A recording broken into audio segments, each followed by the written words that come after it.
Bonjour à tous, moi je m'appelle Mélissa, j'ai 24 ans et je m'occupe de Jules ici présent. Jules, c'est un cheval qui a environ 9 ans. Je dis environ parce qu'on ne connaît pas trop son passé. Il aurait été apparemment débourré fut une époque, mais moi quand je l'ai récupéré il y a 2 ans et demi à peu près, c'était un cheval que je n'arrivais même pas à attraper en prairie. Donc on a commencé vraiment par les bases. Je ne pouvais pas monter directement, on a fait énormément de travail à pied. Et puis voilà, petit à petit ça a évolué, j'ai pu monter dessus. Et donc aujourd'hui on évolue encore. Jules, c'est un cheval cerveau droit extraverti, donc c'est un cheval qui est très stressé de base, qui est oversensible, c'est-à-dire qu'il voit des dragons qui passent au-dessus de la piste à peu près à chaque fois que je le travaille. Donc c'est un cheval qui a besoin énormément de cadre et de focus. Et c'est un cheval qui va demander beaucoup de travail au niveau de la désensibilisation. Donc je fais énormément de jeux d'amitié avec lui, donc ça soit avec des bâches, des parapluies, voilà, plein d'objets qui peuvent être un peu insolites, parce que la désensibilisation est hyper importante quand on veut aborder d'autres travaux, et que ce soit monter ou à pied, partir en balade, etc. Donc ça c'est vraiment mon plus gros challenge avec lui. Au niveau de ses défauts, donc comme je l'ai dit, Jules est un cerveau droit extraverti, donc c'est un cheval qui est très sensible, mais la sensibilité c'est bien, mais trop de sensibilité c'est pas bien. Donc c'est-à-dire qu'il va tout le temps réagir et pas réfléchir lorsqu'une situation est un peu embêtante pour lui, et donc ça peut devenir dangereux.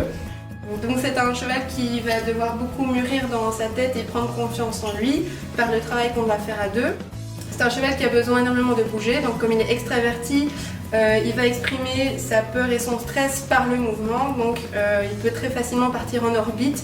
Et donc voilà, le challenge avec lui c'est vraiment de connecter tous ses neurones et de faire fonctionner sa tête pour qu'il réfléchisse dans une situation et ainsi pouvoir solutionner le problème ou l'événement incroyable qui lui est arrivé.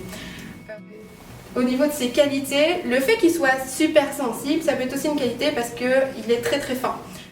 Donc ce qui est très intéressant au niveau de l'éducation, et il peut avoir vraiment une communication très subtile entre nous deux. Une autre de ses qualités, le fait qu'il soit cerveau droit extraverti, c'est-à-dire que quand il a du cadre et du focus, il donne tout. C'est-à-dire que c'est un très bon élève et il est appliqué. On sent vraiment qu'il a un très bon fond et qu'il veut bien faire. C'est juste qu'il doit voilà, être cadré pour comprendre la demande, et une fois qu'il l'a comprise, il est vraiment à fond et il s'applique beaucoup. Donc c'est un cheval qui va être très facilement à fond dans l'exercice une fois qu'il a compris, qu'on a bien répété l'exercice. Mes objectifs avec Jules, premièrement, ça va être de pouvoir travailler en sécurité, c'est-à-dire que pour l'instant on travaille à pied et ça se passe bien, mais j'aimerais bien partir en extérieur et sortir un peu de notre zone de confort, par exemple partir en trek ou bien en balade, voilà, je ne sais quoi, à la mer ou dans un autre pays, enfin faire des choses un petit peu qui sortent de l'ordinaire.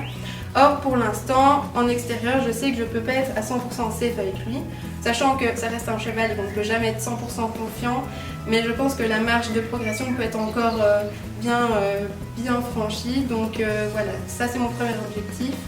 Et le second, ça va être de le faire maigrir, parce que comme vous pouvez le voir, il est gras comme un lardon. Et voilà, donc j'aimerais bien progresser en dressage pour lui faire de l'activité physique, donc le muscler dans le bon sens, l'assouplir également, parce que ça ne peut être que bon pour son corps. Et donc par ailleurs le faire maigrir, même si je sais que ce n'est pas le seul facteur possible pour y arriver, il y a encore plein d'autres choses, mais voilà. Donc en tout cas niveau sportif, j'aimerais bien faire un petit peu plus bouger pour arriver à une meilleure forme physique. Voilà. Il y a ça, et il y a aussi le côté où quand tu es dans le mouvement avec ton stick, en général quand tu joues ton jeu d'amitié au début, tu le joues jamais en mouvement. On joue toujours en statique. Oui. Et c'est plus facile pour nous d'avoir une énergie off quand on est littéralement off avec nos pieds, qu'on ne bouge plus nos pieds. Là, ce qui se passe, c'est que tu bouges, tu marches.